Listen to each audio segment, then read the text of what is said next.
Good morning, all of you. In today's session, we are going to discuss about a 10th class chemistry and physics series number 1.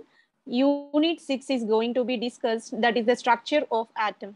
Earlier, we completed unit 1 to 5, all the detailed explanation available on the channel called World of Competitive Chemistry. Now we entered into the chapter called the unit 6, where the structure of atom is going to be discussed. So in this session, we are going to discuss about what are the fundamentals of the atom. Earlier classes, you already completed what is the composition of atom and what are the subatomic particles which are present in this. We are going to recap all these things in this session.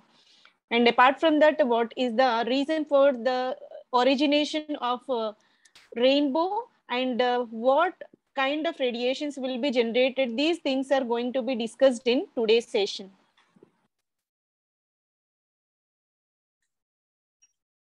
Right. Here you can clearly observe what is an atom. Atom is the fundamental particle. From this atom only so many type of molecules are generated. Those molecules further converted into complex materials. So it is the fundamental particle which used to construct the molecules, which in turn converted into so many type of complex molecules. So this is the fundamental thing. This atom is composed of 3 subatomic particles, namely electrons, protons, and neutrons. When you take the central part of this atom, which is composed of protons and neutrons, these are together called as the nucleons.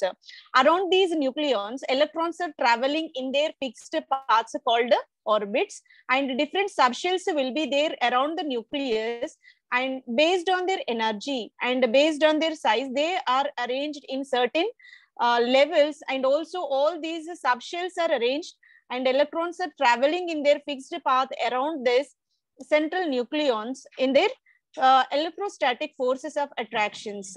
Because of this reason, here atom always existed and always electrons are traveling. Because of electrostatic forces of attraction, this will not be collapsed. So this is the fundamental structure of an atom. Let us see what are the properties of these subatomic particles. When you consider the proton is composed of a positive one, unipositive charge, and a neutron being it is a neutral one, and a zero charge will be there, neither positive nor negative, and the electron is associated with -1 charge. Negative charge will be present on the electron. So this is about the relative charge on the proton, neutron, and the electron. These three are said to be a subatomic particles by which only an atom will be composed, right? So here earlier there is an assumption atom is the tiniest molecule and tiniest particle, and which further cannot be bisected. Before the invention of microscope, these are not known, and atom is considered as the tiniest one. But still it is composed of another subatomic particles, and these are having their certain properties, and unipositive, uninegative charges associated with proton and electrons. Neutron being it is a neutral, zero charge will be there. When you assume their mass, weight of these subatomic particles, proton will be unit unit mass species, and a neutron also having unit mass. Electron being it is a lighter one, 1/1836 of proton weight will be there. So it is a lighter, so that it always having the moment of rotation. So it is always revolving, right? You have studied in the previous classes about subatomic particles. Here you can clearly observe the difference in their size. So here already we know that mass of the electron is 1/1836. That is denoted with very smaller in size, and a negative charge is imparted for that one. And the proton is the next one, and unit mass will be there, and the neutron also unit mass. That's why both are in the same size. So proton associated with a positive, and a neutron no charge will be present. And this is about the representation of atomic model, where nucleons are present in the central part around this nucleus. So these are said to be elliptical orbits. So these are not exactly spherical, exactly circle. So these are elliptical paths. So electron is acquiring elliptical path around this nucleus, and it is revolving in this manner. So this is a clear description which is given in this So here nucleus composed of nucleons. Nucleons are nothing but protons and neutrons, and electrons are traveling in their fixed path in the elliptical orbits. So here electron orbits are represented in this manner. Orbit is nothing but the path of electron in which direction it is moving. It is revolving around the nucleus is called a orbit. Okay. So let us move on to next topic.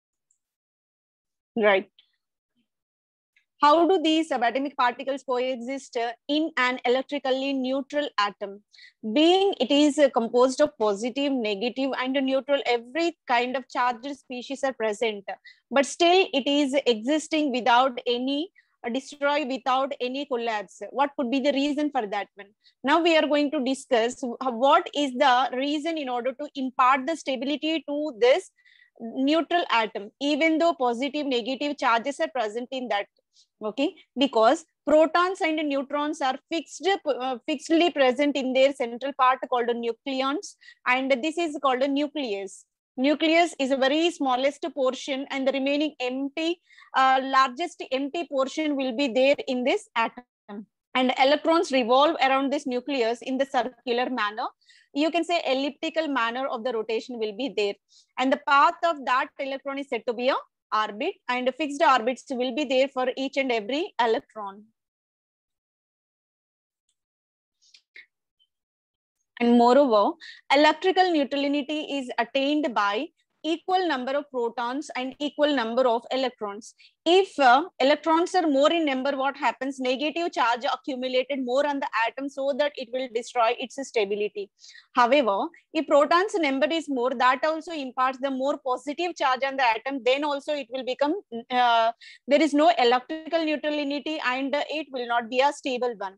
So neutral atom is composed of equal number of protons and electrons, right? Let us consider the tiniest particle called hydrogen, where one electron and one proton will be there in that. Because of that equal number, its charge will be balanced and it exists in a stable state.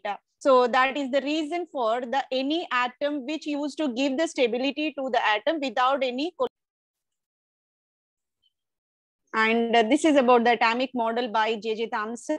So here different scientists gave their atomic model, their own assumption of atomic models. So first atomic model laid by John Dalton. So John Dalton atomic model is the ancient one, which is the starting one. From that, so many modifications have been carried, and a new atomic model was given by the combination of so many theories. So we are going to discuss about atomic model, which is given by J.J. Thomson.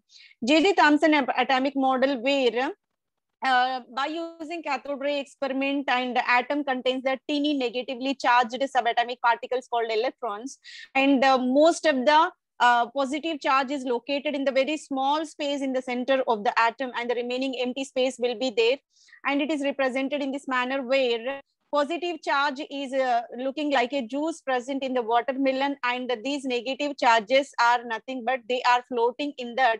So those are said to be a seeds of that watermelon. So just like a watermelon, this model, he assumed atom like a watermelon, where juice is considered as a positive charge, in that seeds are considered as a negatively charged electrons. In this manner, just like a positively charged soup is present and a negatively charged seeds are present in this watermelon. So this is the atomic model which is given by J.J. Thomson, and we will discuss the entire transition from starting to today atomic model, entire kind of discussion we are going to discuss now. Right. So this is the entire description for getting various atomic models. Initially, John Dalton given, followed by J.J. Thomson, and the next atomic model was given by Rutherford. Rutherford followed by, and the next is about Bohr's model was given. After that Bohr's model, latest one will be electron cloud model, which is also called as quantum mechanical model of the atom. So this is a modern atomic model, and the model we adopted and we are implementing now will be this quantum mechanical model of atom. Quantum mechanical model of the atom, which is the combination of various theories given by the scientist de Broglie and Erwin Schrödinger, quantum mechanics. He is the main person for the quantum mechanics. And next is about Heisenberg. So Niels Bohr is another scientist. Before this quantum mechanical model, Niels Bohr model will be the most authenticated one in order to give the atomic model of the atom.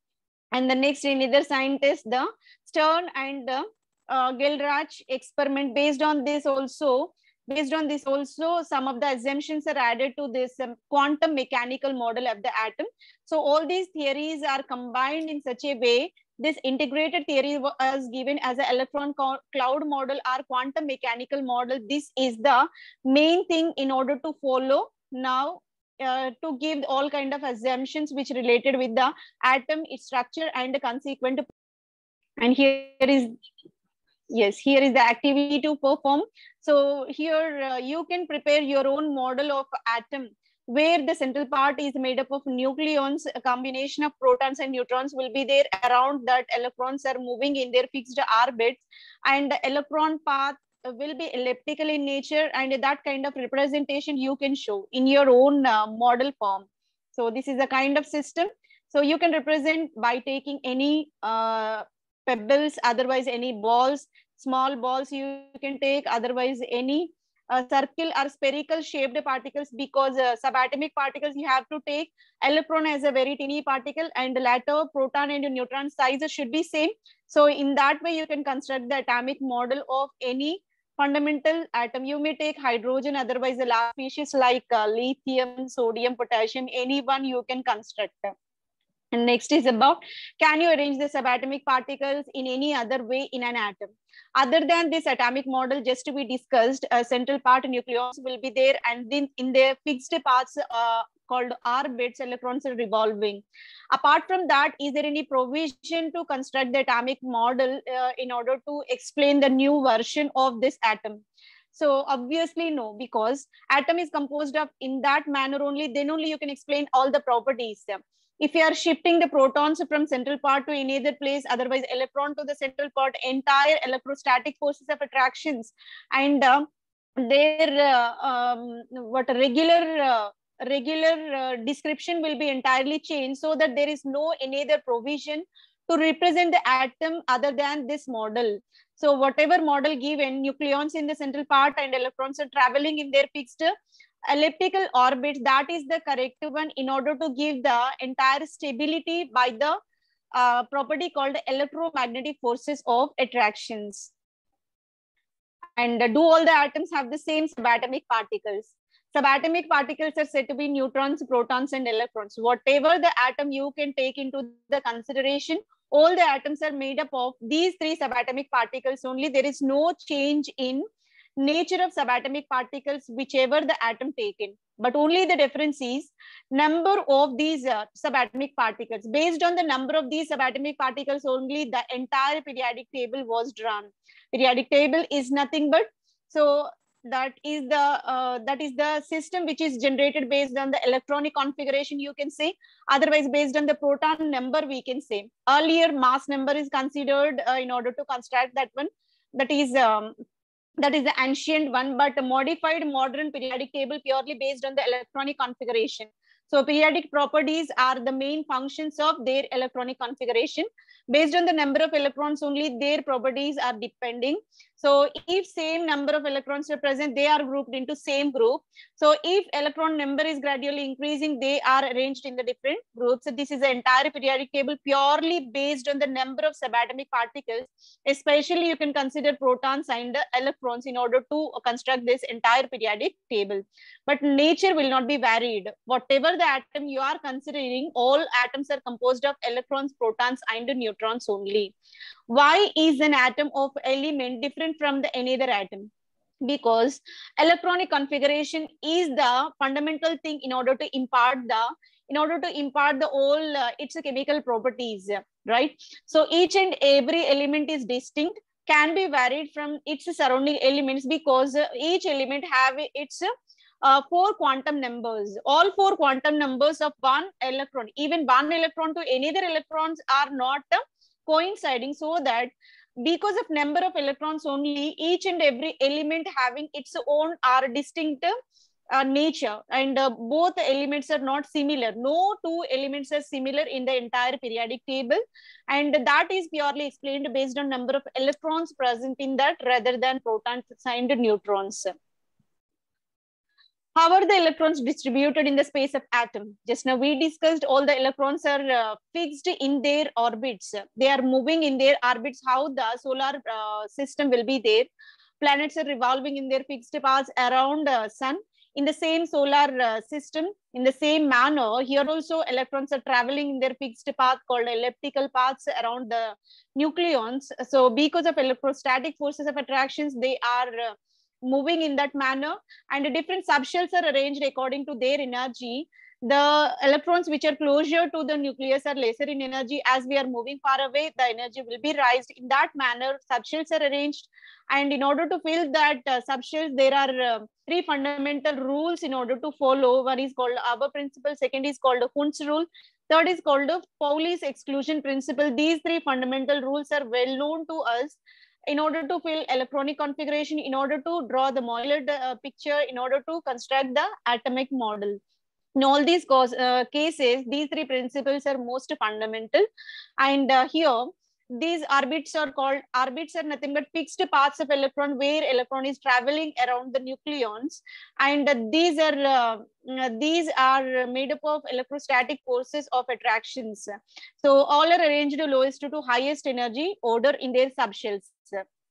And next is about, in order to understand clearly about this model or structure of the atom, to give the complete answers to this one, we have to understand the nature of light. What is the actual nature of the light, and the colored flames which are present, their characteristics, right? So what is the nature of light? Light is nothing but which is given from the fundamental source called the sun, and it is transparent and electromagnetic wave. It is light is considered as an electromagnetic wave, which is the combination of magnetic and electrical vector which are oscillating in the perpendicular manner. And a typical human eye can capture only visible region, and even though there are different segments based on their energy, otherwise based on their wavelength. And by the experiment called diffraction and interference, you can understand the properties of light. So like electromagnetic waves, light can travel through the vacuum even. So, and here too, magnetic vector and electrical vector oscillating in the perpendicular manner, right? So this light is used to give the various properties. In the previous session, we discussed about reflection of light, refraction of light discussed, and diffraction of light will be there, interference of light will be there. These are the properties of light.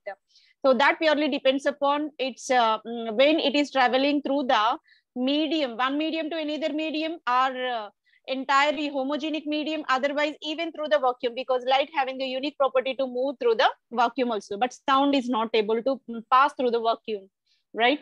So let us move on to colored flames.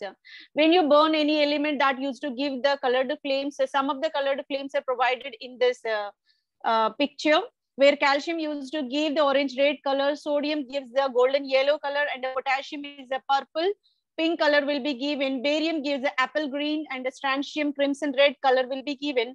Magnesium burns with the silver white color, lithium apple red, and cesium will be with the violet blue color. So these are the color of the flames which are originated. Based on this flame test, you can identify, being these are distinct flames, based on this you can identify which is the element you are taking into the consideration. Flame test is also one of the analytical method. This is also one kind of analytical method in order to identify the type of element it is. And next is about what is meant by spectrum. A band of colors as seen in the rainbow, produced by the separation of all the components of light by their different degrees of refraction according to the wavelength, is called a spectrum. Spectrum is nothing but combination of all the colors which can be easily distincted in accordance with their refraction property based on their wavelength, is called a spectrum, right? So here it's clearly explained by taking the rainbow into the consideration. you must have observed the formation of rainbow. How the rainbow formation is possible? A rainbow is a meteorological phenomenon that is caused by the process called a reflection. Reflection followed by dispersion. Reflection is nothing but, so in the earlier session, the unit number 1, we discussed about the refraction of, unit number 4, we discussed about refraction of light, a reflection of the light discussed in unit number 1. And dispersion is nothing but separation into various wavelengths. Okay, so here rainbow is the phenomenon. It is associated with reflection of light. Reflection is nothing but from any surface, if it is bouncing with a certain angle, is said to be a reflection. Refraction is nothing but when moving from one medium to another medium, if it is moving with a certain angle, is called a refraction. Dispersion is nothing but separation into various wavelengths is called dispersion. Rainbow is the simplest example for dispersion. It made into different 7 colors. When single white light was passing through the prism, that separated into 7 colors. That is the process called a dispersion of light. So rainbow is the meteorological phenomenon which is caused by 3 different phenomena called reflection, refraction, and dispersion of the light. When it is passing through the water droplet, that used to give the bunch of colors called a spectrum appearing in the sky. It takes the multicolored circular arc, just shown in the figure. Multicolored circular arc will be generated. It is the combination of all the colors by these 3 phenomena. And this is the spectrum, which clearly visible. All 7 colors got fragmented by the process called diffraction. And how many colors are there in the rainbow? Rainbow is consisting 7 colors. In order to identify 7 colors, here we have the abbreviation VGR. V denotes a violet color, I is a indigo, B is a blue color, G is a green color, Y is a yellow, orange color, and a red color will be there.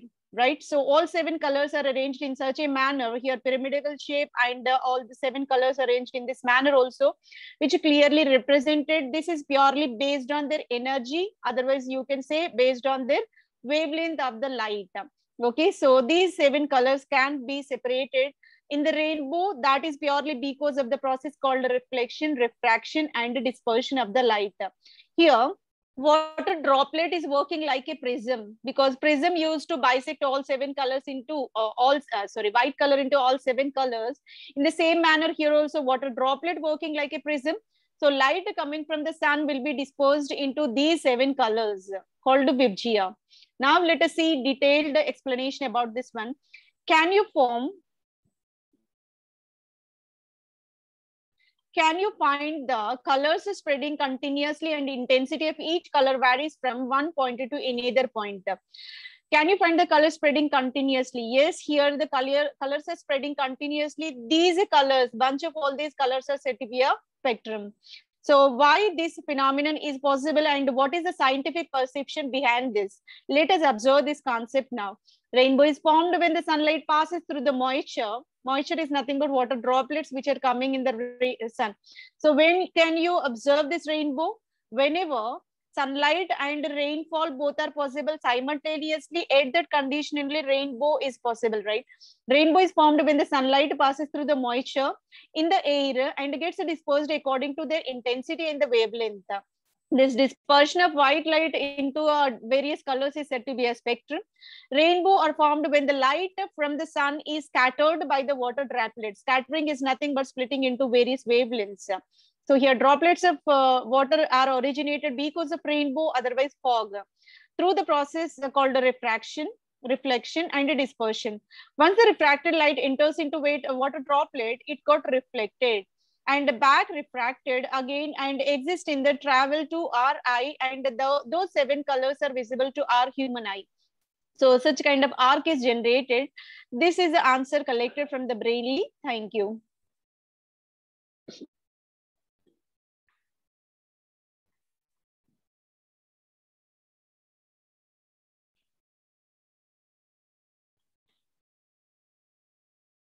So by this entire topics of this series number 1 of atomic structure, unit number 6 was completed. Hope this session will be helpful for your preparation. Thank you very much for your consistent listening. Thank you one and all.